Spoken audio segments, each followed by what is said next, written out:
স্কুলের সুন্দরী টিচার হঠাৎ প্রেগনেন্ট হয়ে যায়, কিন্তু সে তার স্বামীকে জানায় না, কারণ তার মনে হয় বাচ্চাটি তার স্বামীর নয় এবং তার সাথে খারাপ কিছু হয়েছে। তো এই সুন্দরী টিচারের সাথে কি ঘটেছিল, কেই বা তার সন্তানের বাবা? জানতে হলে সম্পূর্ণ মুভির গল্পটি দেখতে থাকুন। মুভির শুরুটা হয় দেবিকা নামের একজন টিচারকে দেখিয়ে, যে আজকে সকালে অনেকটা দেরিতে ঘুম থেকে উঠেছে। আসলে দেবিকার স্কুলে ডিস্ট্রিক্ট লেভেলের স্পোর্টস কম্পিটিশন চলছিল। এর জন্য তার হাজবেন্ড সুমিতের মনে হয়েছিল দেবিকা খুবই ক্লান্ত। দেবিকা যখন ওঠে সে দুর্বল ফিল করছিল, তখন সে বুঝতে পারছিল না যে তার সাথে কি হয়েছে। এরপর দেবিকা উঠে আয়নার সামনে যায়, আর তার কেমন একটা যেন অন্যরকম ফিল হচ্ছিল। সে তার শরীরটাকে ভালো করে দেখে, কিন্তু তার শরীরে কোনো রকম ক্ষতের চিহ্ন ছিল না। এরপর সুমিত দেবিকার কানে তার একটি রিং দেখতে পায় না, তাই সে জিজ্ঞেস করে তার একটা কানের কোথায় গেল। এটা শুনে দেবিকা খুঁজতে শুরু করে, কিন্তু তার কিছুই মনে পড়ছে না যে তার ইয়াররিং কোথায় পড়েছে। আসলে দেবিকার কাল রাতের কথা কিছুই মনে নেই। দেবিকা বারবার মনে করার চেষ্টা করছিল, কিন্তু কোনো কিছুই মনে করতে পারে না। এদিকে সুমিতকে দেখানো হয় যে সে একটা হাসপাতালে কাজ করে। সেখানে একটা বাচ্চা মেয়ের সাথে খারাপ কাজ করা হয়েছিল। সেখানে পুলিশও এসেছিল, কিন্তু পুলিশ বাচ্চা মেয়েটির পরিবারকে বলে টাকা নিয়ে চুপ থাকতে। আসলে পুলিশ আগে থেকে অপরাধী দলের থেকে ঘুষ নিয়েছিল। পুলিশ তাদের বলে যদি কোর্টে কেস হয়ে যায় তাহলে তাদের মেয়েরই বদনাম হয়ে যাবে, আর তাদের এসব কথা সুমিত শুনে ফেলে। এদিকে দেবিকাকে দেখানো হয় দেবিকার এখনো কিছু মনে পড়ছে না। এরপর সে স্কুলে যায় এবং স্কুলের ওয়াচম্যান তাকে বলে যে সে কাল অনেক দেরিতে স্কুল থেকে বাড়িতে ফিরেছে এবং তাকে যেন কেমন অন্যরকম দেখাচ্ছিল। এটি শুনে দেবিকার কেমন যেন সন্দেহ লাগে, আর সে এখনো কিছু মনে করতে পারছে না। এরপর দেবিকা স্কুলের ভেতরে যায়, তো সেখানে কিছু সিসিটিভি ক্যামেরা লাগানো ছিল, কিন্তু দেবিকা জানতে পারে যে ক্যামেরাগুলো কাজ করছে না। দেবিকা এগুলো নিয়ে ভাবতে থাকে, আর তখনই সে তার ইয়াররিং খুঁজে পায়। ইয়াররিংটা সেখানে দেখতে পেয়ে দেবিকার সন্দেহ আরো গভীর হতে থাকে। আসলে দেবিকার এটা মনে হচ্ছিল যে কেউ তার সাথে জোর জবরদস্তি করেছে। তখনই সেখানে সুমিত চলে আসে, কারণ সুমিত আর দেবিকা কল্যাণীর সাথে দেখা করতে যাবে। কল্যাণী সুমিতের মা, সে একজন সোশ্যাল ওয়ার্কার। সেখানে যাওয়ার সময় তাদের দুজনের মধ্যে কথা হয়, আর তখন আমরা জানতে পারি তাদের বিয়ে হওয়ার 4 বছর হয়ে গেছে, কিন্তু এখনো তাদের একটা সন্তানও হয়নি। তারা দুজন চাইছিল যে তাদের একটা সন্তান হোক, এজন্য তারা অনেক চেষ্টাও করছিল। এভাবে কিছুদিন কেটে যায়। একদিন দেবিকা জানতে পারে যে সে প্রেগনেন্ট, কিন্তু এটা জানার পর দেবিকা অনেক বেশি চিন্তিত হয়ে পড়ে, কারণ তার মনে হচ্ছিল এই বাচ্চাটা সুমিতের নয়। এর জন্য সে তার প্রেগনেন্সির ব্যাপারে সুমিতকে কিছুই জানায় না। স্কুলে গিয়ে দেবিকা সিসিটিভি চেক করে, কিন্তু তাতে কিছুই পাওয়া যায় না। এরপর সে ফ্রন্ট সাইডেও ভিডিও চেক করে, সেখানেও সে কিছু পায় না। কিন্তু দেবিকা বুঝতে পারছিল কিছু না কিছু গন্ডগোল আছে। তার কিছু স্টুডেন্টের উপর সন্দেহ ছিল। তখন সেই স্টুডেন্টদের থেকে একটা স্টুডেন্টের ভাইয়ের বিয়ের ইনভিটেশন কার্ড দেখতে পায়। দেবিকা ডিসাইড করে যে সে ওই বিয়েতে যাবে। এদিকে সুমিত তার বন্ধু কেভিনের সাথে বাড়িতে ড্রিঙ্ক করছিল। যখন সুমিত দেবিকার প্রেগনেন্সির রিপোর্ট পায়, এটা দেখে সুমিত অনেক খুশি হয়ে যায়, কারণ সে অনেকদিন ধরে একটা বাচ্চা চাইতো। সুমিত মনে করে দেবিকা হয়তো তাকে সারপ্রাইজ দিতে চেয়েছে। রাতে সুমিত দেবিকার জন্য অপেক্ষা করে, কারণ সুমিত ভাবে দেবিকা হয়তো তাকে প্রেগনেন্সির ব্যাপারে বলবে, কিন্তু দেবিকা তাকে কিছু না বলেই শুয়ে পড়ে। সুমিত বুঝতে পারে না দেবিকা এত বড় কথা কেন তার কাছ থেকে লুকিয়ে রাখছে। পরদিন দেবিকা ওই স্টুডেন্টের বাড়ি যায় যেখানে বিয়ে হয়েছিল। ওই স্টুডেন্টের নাম সন্দীপ। সন্দীপ দেবিকাকে সেখানে দেখে অবাক হয়ে যায়। দেবিকা এমন ভাব দেখায় যে সে এমনি বিয়ে অ্যাটেন্ড করতে এসেছে। বিয়ের প্রোগ্রাম শেষ হওয়ার পর সন্দীপ দেবিকাকে বাস স্ট্যান্ড ছাড়তে যায়। তখন দেবিকা তাকে বলে তাকে চেক করতে হবে যে বাস অ্যাভেলেবল আছে কিনা। দেবিকা নিজের মোবাইলে রেকর্ডিং অন করে তার ব্যাগ সেখানে রেখে বাইরে চলে যায়। কিছু সময় পর দেবিকা ফিরে আসে আর সন্দীপকে বলে বাস অ্যাভেলেবল আছে, এজন্য সে ব্যাগ নিয়ে সেখান থেকে চলে যায়। তারপর বাসে বসে দেবিকা হেডফোন লাগিয়ে রেকর্ডিং শুনতে লাগে, আর সেটা শুনে সে জানতে পারে যে সে গাড়ি থেকে নেমে বাইরে গেছিল। তখন সন্দীপের ফোনে মার্টিনের কল আসে, আর সন্দীপ মার্টিনকে বলছিল যে দেবিকা আজকে তার বাড়িতে এসেছিল। সন্দীপের খুবই ভয় হচ্ছিল, হয়তো দেবিকা সবকিছু জেনে গেছে যে তারা তার সাথে কি করেছে। কিন্তু মার্টিন বলে সে দেবিকাকে ড্রাগস দিয়েছিল, যার জন্য দেবিকার কিছু মনে থাকবে না, আর যদিও মনে পড়ে যায় তাহলে তাদের কাছে দেবিকার ভিডিও আর ফটো আছে, যার জন্য দেবিকা কিছুই করতে পারবে না। এইসব শুনে দেবিকা খুবই কান্না করতে থাকে আর তার বাপের বাড়িতে যায়, আর সে তার বোনকে জানায় যে তার 4 জন স্টুডেন্ট তার সাথে খারাপ কাজ করেছে। এখন এইসব কথা শুনে দেবিকার বোনও কাঁদতে থাকে। এদিকে সুমিতকে দেবিকার ডাক্তার দেখা করার জন্য ডাকে। সুমিত যখন সেখানে যায় তখন ডাক্তার তাকে বলে দেবিকার অ্যাবর্শন করতে চাইছে। এটা শুনে সুমিত অনেক অবাক হয়ে যায়। সুমিত বাড়িতে যায় আর দেবিকার কাছে অ্যাবর্শনের কারণ জানতে চায়। তখন দেবিকা সুমিতকে বলতে থাকে যে তার সাথে কি হয়েছিল। আসলে দেবিকার স্কুলে ডিস্ট্রিক্ট লেভেল স্পোর্টস চলছিল, এজন্য সেখানে বাকি স্কুলের স্টুডেন্টরাও এসেছিল। যখন কম্পিটিশন শেষ হয়ে যায় তখন দেবিকা সব রুমগুলো বন্ধ করছিল।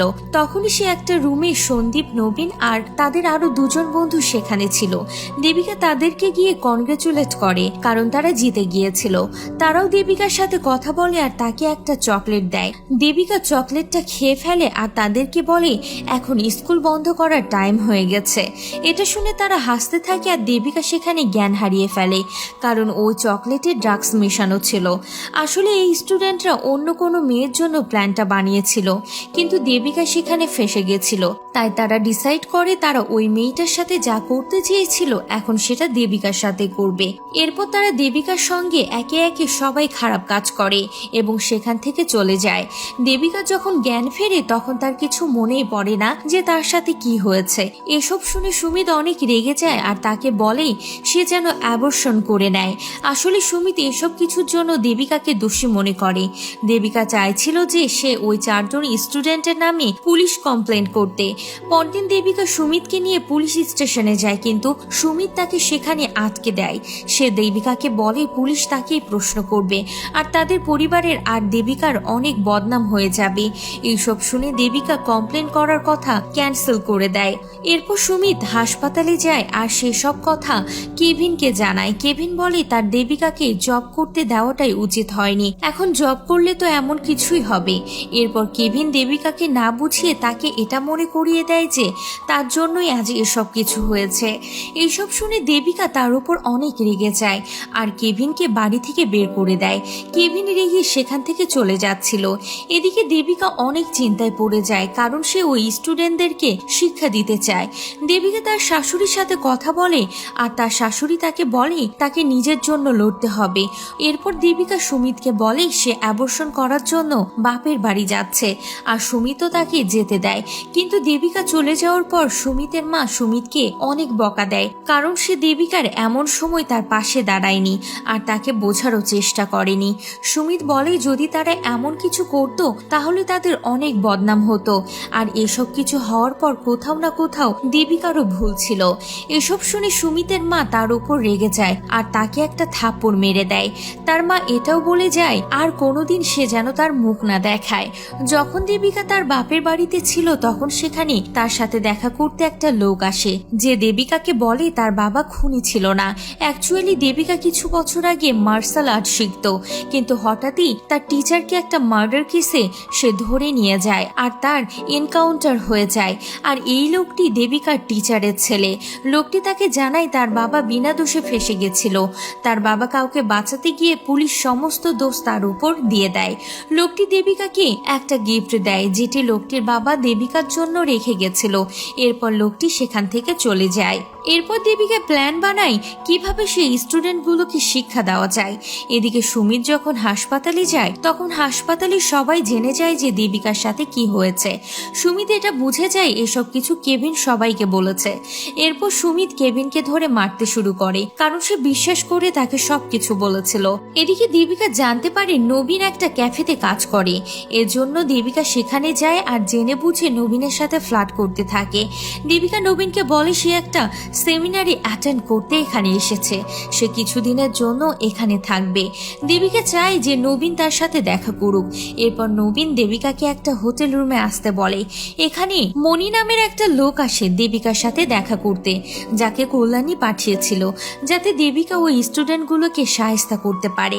মানে দেবিকাকে বলে তাকে নবীন যেখানে ডেকেছে সে যেন সেখানে চলে যায়। এরপর দেবিকা ওই রুমে চলে যায়। সেখানে নবীন আগে থেকেই ছিল। নবীন দেবিকার কাছে আসার চেষ্টা করে। দেবিকাও তাকে আটকানোর চেষ্টা করে না, কারণ সে যদি তাকে আটকানোর চেষ্টা করত তাহলে তার প্ল্যান ফেল হতো। দেবিকা মনির আসার অপেক্ষা করছিল, কিন্তু মনি সেখানে আসে না। কিন্তু সেখানে নবীনের বাকি বন্ধুরা চলে আসে। নবীন দেবিকাকে একটা থাপ্পড় মেরে বলে যে সে তার জালে ফাঁসবে না। নবীনের বন্ধুরা দেবিকাকে বলে তাদের কাছে যে ফটো আর ভিডিও আছে সেগুলো তারা ডিলিট করে দেবে, কিন্তু দেবিকা কোনোদিন তাদের রাস্তায় যেন না আসে। দেবিকা এসব কথা শুনছিল আর মনির আসার অপেক্ষা করছিল, কিন্তু মনি সেখানে আসে না। ছেলেগুলো দেবিকাকে বলে সে যেন এখান থেকে চলে যায়, না হলে আবারও তার সাথে সেগুলোই করবে যেটা আগে তার সাথে করেছিল। দেবিকা সেখান থেকে যেতে শুরু করে, কিন্তু সে বাইরে না গিয়ে ওই দরজাটা বন্ধ করে দেয়। এরপর দেবিকা ওই 4 জন স্টুডেন্টকে পেটাতে থাকে আর তাদেরকে এটা বোঝাতে থাকে যে তারা স্টুডেন্ট আর সে টিচার। আসলে দেবিকা মার্শাল আর্ট জানতো, সে একজন স্পোর্ট টিচার। আর দেবিকা তখন তার মাস্টারের গিফট দেয়া সেই চেন দিয়ে তাদের খুবই পেটায় আর তারা ভয় পেয়ে সেখান থেকে পালানোর চেষ্টা করে।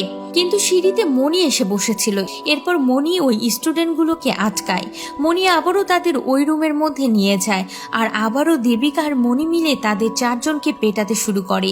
এদিকে তাদের মারধরের শব্দ পেয়ে সেখানকার ম্যানেজার পুলিশ কল করতে যাচ্ছিল। তখন পাশে বসে থাকা একটি লোক বলে, আমি নিজেই একজন পুলিশ, চুপ করে সব থাকো। মণি আর দেবিকা তাদের 4 জনকে মারধর করছে। একসময় দেবিকা তাদের প্রত্যেকের গোপনাঙ্গের সাথে বোম লাগিয়ে দেয় এবং আগুন জ্বালিয়ে দেয়। দেবিকা ওদেরকে বলে, যখন তোমাদের সাথে প্রথম দেখা হয়েছিল তোমরা আমার কাছে স্টুডেন্ট ছিলে। আমি কখনো ভাবিনি তোমরা আমাকে এমন নজরে দেখবে। ওই বিকেলে আমি অনেক কিছু হারিয়েছি। তখন আমি ডিসাইড করি আমি আমার মতো করে জীবনযাপন করব।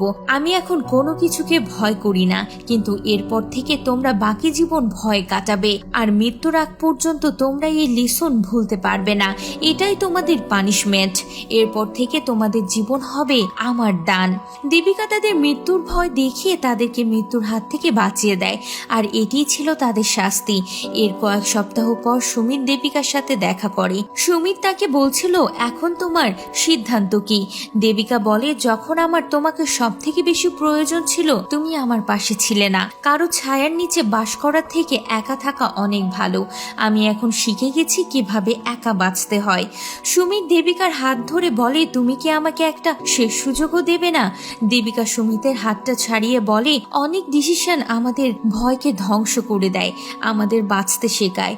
সবাই এটা নাও মানতে পারে, আর আমি বাচ্চার অ্যাবর্শন করাইনি। সুমিত আশ্চর্য হয়ে বলে, এ কি বললে? আর মুভিটি এখানেই শেষ হয়ে যায়। মুভিটি দেবিকার কথা আর তার নেওয়া ডিসিশনের মধ্যে অনেক লজিক আছে। প্রথমত, বাচ্চা নষ্ট করা পাপ, আর দ্বিতীয়ত বাচ্চাটা সুমিতেরও হতে পারে। বাচ্চাটার জন্ম না হওয়া পর্যন্ত তার বাবাকে সেটা বোঝা যাবে না, তাই বাচ্চাটাকে নষ্ট না করে সে সঠিক সিদ্ধান্তই নিয়েছে। মুভির এক্সপ্লেন